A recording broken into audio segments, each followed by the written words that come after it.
And hi there, this is my third attempt at today's video. This is take 3 on your clapperboard. Or should it be slapperboard? Who knows, who cares? Right now, there's loads of things to talk about today, but I've only really got about 10 minutes and I can't even spend all of those because it takes about 5 minutes to upload this wonderful production to you. Right then, so where are we? I was doing my scheduled McAfee scan this morning when I suddenly noticed a whole load of HKU/S1521 files, a whole load of them, and many of them executables with strange names. So if you know anything about that, please do let me know. I have searched my computer and they don't show even in the hidden files. I've checked Google and there's all sorts of Trojans and spywares. So I've used, excuse me, I just have a little slip. I've used Adaware and Spybot, and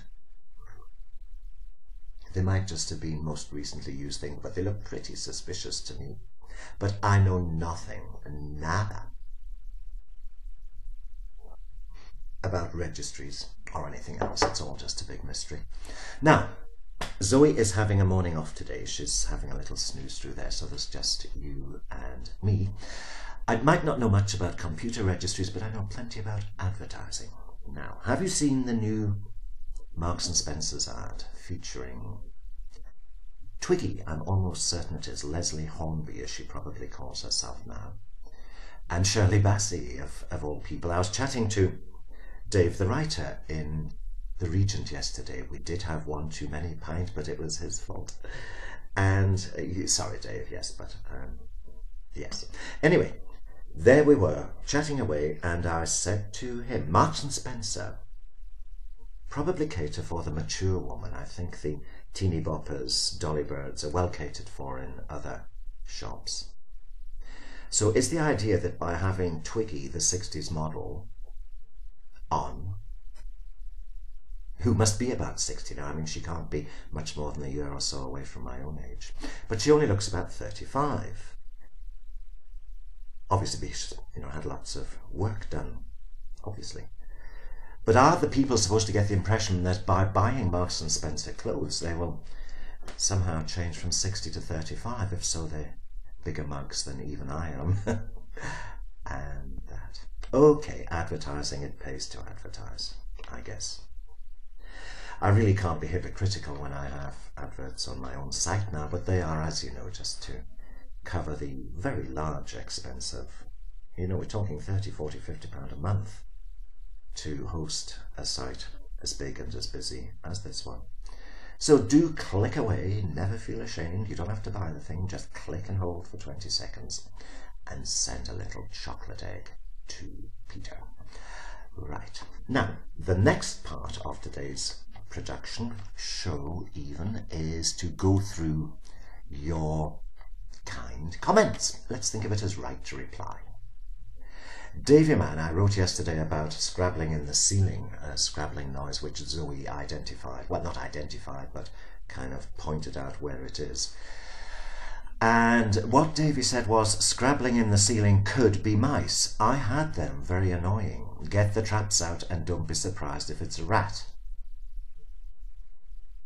Davy, thank you for cheering me up. No, we don't have mice here, we just don't do mice. It is a bird. I have decided it's a bird, so it is a bird. We had so much mouse problem a year ago. You can check back. There are pictures of mouse holes freshly chewed overnight with sawdust, no, tooth dust, rodent dust around the place. Awful. No, Zoe is the mouse defender, and that's that. Right, then we also wrote about, I was complaining about the young writing about the Beatles and other older music forms, saying that music is fixed in time, not just in vinyl, and all the major bands are part of an era, part of a time, and the main people involved with them are in their teens and 20s, others less so. And what Dave wrote here was an interesting thing, that he is quite interested in the singer Guy Mitchell, who was well before his time, but a favourite of his father, who used to play that. Well, that's fine. Dave, yes. We've got Dave the writer and Davey Man. We're over-Daved. No, you can never have too many Daves. My mother used to play Vera Lynn a lot, but that never made me a Vera Lynn fan. No. So I guess sometimes it works, sometimes it doesn't. Okie dokie, where are we now? Item 3 is me, so off we go. I'd written also about Quatermass and saying that that would look ridiculous nowadays. That was a black and white TV horror sci-fi thing in the 50s. 405 lines. Mega fuzz. And I said that would look ridiculous now. And Will disagrees. He said no. Quatermass stands up pretty well even now. Even if some of the special effects are 1950s, Neil's writing is as good to hear now as it was then. Rest in peace, Nigel. Neil, thank you for that one, Will. Mike now, I had written on Mike's site, that's troubleddiva.com, troubled-diva.com. Mike is exhausted and I was suggesting all sorts of quite radical things for him, and he's thanking me for those. Chairwoman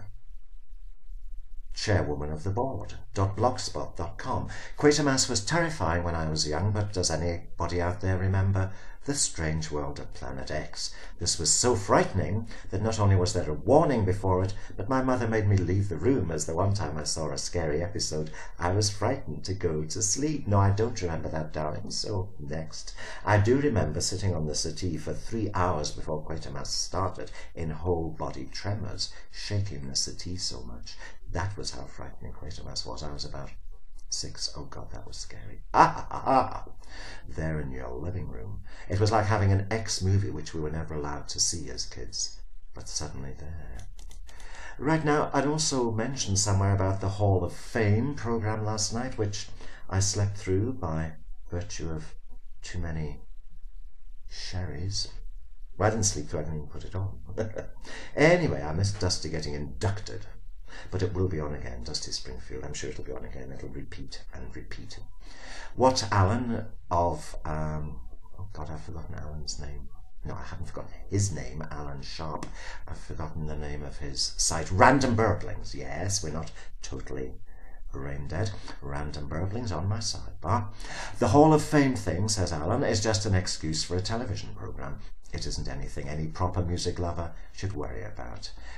He says that Robbie Williams and Bon Jovi are both in it, and Bowie, Lou Reed, Tom Waits and Neil Young are not in it, and that's plainly bollocks, and I plainly agree. A Scandal and a Disgrace now comes on, Stuart, brilliant site, and he writes this interesting little thing. As you know, I'm very keen on the countryside and outdoors. Stuart appears not to be. The countryside, he writes, exclamation mark, full of deviant sorts carrying out deviant countryside practices. The sooner it is paved, the better. I still shudder thinking about Dumfriesshire. And the Beatles always were and always will be pants. On comes on Occupied Country, that's Steve. The Beatles, pants. I hope that was an attempt at devil's advocacy. Well, of course it was. That's what Stuart's like, but you've got to love him. He's a pussycat, I'm sure he really is. And Jazz then comes on with a lovely thing about Edinburgh buses. Does this bus go to Great Junction Street, driver? And the driver says no. So the old lady then says, well, it says Great Junction Street on the front. And the driver says, aye, and it says India on the tyres, but we don't go there either. Lovely one, Jazz. You can't beat the golden oldies. Right, folks, now I see time is wiggling on. I have to get myself scraped and scrubbed and washed and polished, ready for work. Get rid of some of this hair so the alopecia is a little less obvious. See you soon. I don't know about tomorrow, but we'll see. Have a lovely day. Gotta go. Bye.